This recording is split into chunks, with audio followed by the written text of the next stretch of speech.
Cinta harus pergi meninggalkan kamu yang terlanjurkan aku. Sakitnya, sakitnya, oh sakitnya.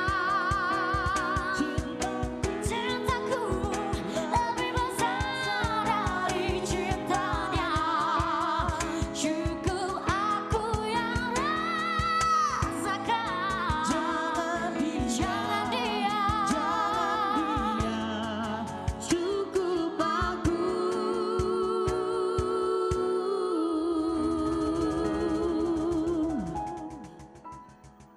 Hari mulai jam 7 malam sampai jam 9 malam cukup di Bios TV saja.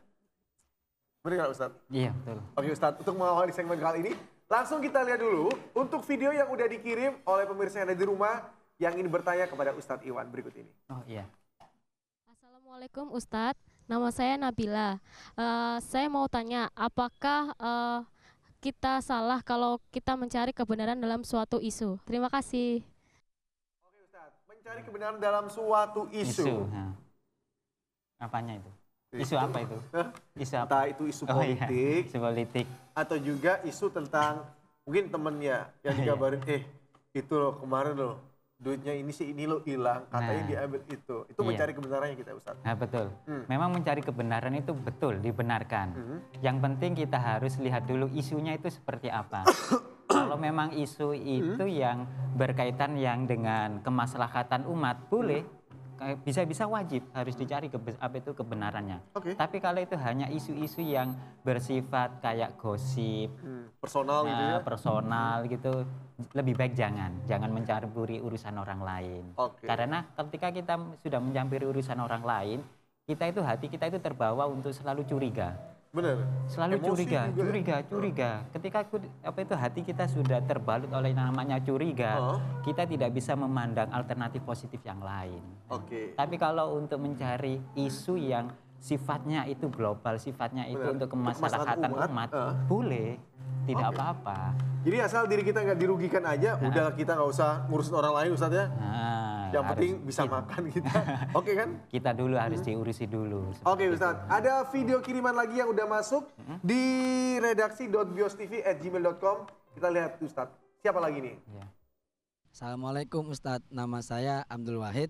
Saya ingin bertanya bagaimana merespon sebuah celaan dalam hukum Islam. Terima kasih Ustadz. Assalamualaikum warahmatullahi wabarakatuh. Assalamualaikum warahmatullahi wabarakatuh. Nah, kalau merespon Mas, Ustadz, ya. celaan dari orang lain. Mas Wahid ini ya, Mas Wahid. Tentu ada ini Mas Wahid, ketika kita merespon ada seseorang yang mencela kita, itu ada beberapa cara ya, ada beberapa cara yang tentunya tidak boleh dibalas dengan celaan. Yang pertama, kita bisa mengingatkan orang tersebut. Tapi kalau tidak bisa, kita cukup diam. Oke. Kalau tidak bisa diam, kita cukup dalam hati membatin bahwasannya jangan sampai kita jangan sampai kita emosi atau jangan sampai kita membalas celaan orang tersebut. Jadi memang dalam kondisi seperti ini kita memang tidak bisa menghindar yang namanya celaan orang lain. Nah, seperti itu. Tapi kita di sini harus bisa menyikapi. Yang penting, Ini kursi miring lagi. iya. Sebentar. Kenapa? Sebentar ini Ustadz, ini agak miring-miring gitu. Keberatan badan saya. Beberatan badan, alhamdulillah. Berarti itu tandanya sehat. Iya. Amin. Amin. Nah, yang penting tadi Mas, ketika ada orang yang mencela kita, hendaknya kita itu tidak berlarut untuk membalas celaan orang tersebut. Kita cukup kalau bisa mengingatkan, kalau tidak bisa cukup diam. Oke, Di situ. mungkin Kalau untuk diri bisa kita sendiri Ustadz. kalau bisa mendoakan. Oh, malah didoakan Ustadz. Ya? Didoakan agar dia itu diberi hidayah oleh Allah Subhanahu wa taala, agar dia tidak mencela orang lain. Tapi kan ada kata-kata Ustadz kalau orang terzolimi itu doanya dikabulkan. Nah, saya kalau dicela orang lain, saya doa diri saya sendiri aja Ustadz. Ya Allah, semoga saya diberikan rezeki yang banyak. Alhamdulillah, itu boleh. Boleh Ustadz ya? Boleh. Asik Iya, ya. dicela. Ya Allah, semoga minggu depan job saya full gitu. Amin. Kalau berdoa seperti itu jangan lupa didoakan teman-teman yang lain dong sini. Wah, kalau gitu udah pasti Ustadz saya ini. Iya. Saya orangnya nggak self service Ustadz. Oh, aneh peduli dengan sesama ya. Iya, apalagi yang Alhamdulillah. fakir miskin, anak yatim, duafa, semua itu saya pasti peduli Ustadz. Iya, sombong. Iya. Fakir miskin kok tangannya begini-begini. Oh enggak, di sebelah sana itu ada panti asuhan Ustadz gitu. gitu. Iya, iya. Itu yang wajib kita santuni gitu Betul, Ustadz. betul. Saya kira kepada teman-teman ini ya, Bukan, jangan ya. saya yakin teman-teman ini Beruang ya. Iya. Teman-teman ini pasti beruang. apalagi yang itu duduk di sofa ungu itu Ustadz. Ya. Kalau lihat Beruang. dari bawah sampai atas itu Oh, iya, iya. Berduet atau beruang gitu ya. Bukan beruang. Oke Ustadz, balik lagi ke tema kita Iya, Ustadz. betul, betul. Ada video lagi? Oh, belum. Ada, ya. Oke, jadi untuk pemirsa sekali lagi kalau Anda ingin mengirimkan video seperti itu melalui handphone juga boleh. Langsung aja kirim ke email kami di redaksi.giostv@gmail.com dan nanti insya Allah kita akan tayangkan dan langsung dijawab oleh Ustadz Iwan yang ganteng. Alhamdulillah, kalau bisa saya jawab. Oke. Kalau nggak bisa mungkin jadi PR, Mbak. Jadi PR. Oke, mungkin untuk teman-teman dari Star Kustik ada yang ditanyakan lagi nih tentang masalah mencela. Oke, ini. Irfan. Tanya Pak Ustadz. Iya. Jadi gini, kalau kita seumpamanya mengkritik seseorang, tapi rasanya itu tidak mencela gitu. Biar rasanya kita itu mengkritik itu bukan masuknya ke orang yang kita kritik tadi itu mencela. Itu bagaimana Pak Ustadz? Nah, ya. Pertanyaannya Mas Ifrani, waduh. Berat. Awas. Oh enggak, bagus. Bagus. Bukan gini Pak Ustadz ya? Bukan enggak. Standar. Iya, biasanya kan standar, cuma sekarang bagus sekali. Oh, iya. Memang ini harus menjadi pelajaran bagi kita semua ketika kita menasehati atau mengkritik seseorang. Hendaknya itu harus difilter dulu, harus dipilih redaksi katanya itu seperti apa supaya tidak menyinggung orang Perasaan tersebut. orang lain. Nah, tentu ini harus latihan, Mas. Nah, ini ada, mungkin saya beri sebuah contoh ya. Contoh di mana itu ada sebuah raja ya, seorang raja. Ini seorang raja atau Viti dulu? Terusin dulu Oh aja. ya, ada seorang raja yang bermimpi buruk. Terus raja ini mengundang pentakwil mimpi ya untuk Pentakwil itu apa? Pembaca itu? ya, pembaca mimpi, Oh, iya. menafsir mimpi. Terus yang satu penafsir mimpi yang satu mengatakan, oh ternyata ini raja ini akan mengalami keluarganya mati semua, termasuk raja seperti itu. Terus penafsir mimpi yang kedua, dia itu dengan redaksi kata yang lebih lembut, bahwasannya raja akan mati terakhir, seperti itu.